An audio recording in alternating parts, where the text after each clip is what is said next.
Hi, thank you for joining me. I'm going to be reading the Earth class notes written by the 12th Apostle, entitled Refuge.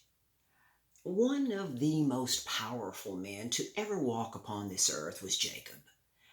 This man could plow up the ground by controlling 24 mighty oxen, often piling massive stones upon each other in the middle of the desert in order to make a place of refuge from the wiles of this evil world. The same is true of one of the most powerful men to have ever lived, Elijah. As the first mention in the Bible record of this physically small man, he was enjoying a place of refuge from willingly deceived souls that the spiritual enemy were using as pawns. Pawns to bring hardship upon this man who could easily see into the spirit world around him. At one point, Elijah allowed himself to become subjective to fear, as the demon-infested Jezebel relentlessly tried to kill him.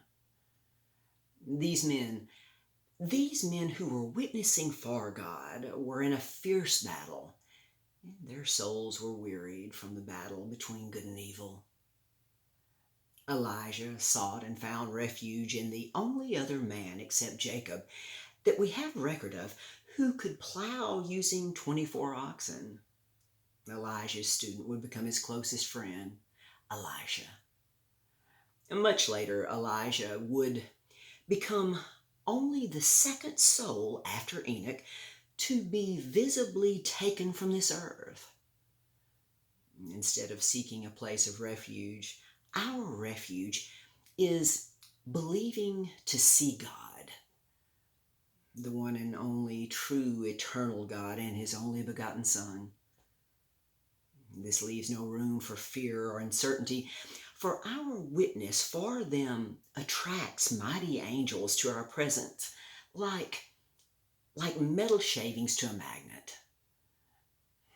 When we thank God, when we thank his Son and the great host of heaven for our answered prayers, telling them of our love for them, this self-destructing evil world age that is just about to collapse upon itself, like the heathen temple that Samson brought down upon himself and his enemies. All of this suddenly no longer resembles a fearful tragedy, but rather the closing of our school of life. This stage is now set. The stage is now set for you and I to look up and behold our God's return. For he, and he alone, is our refuge. Until next time.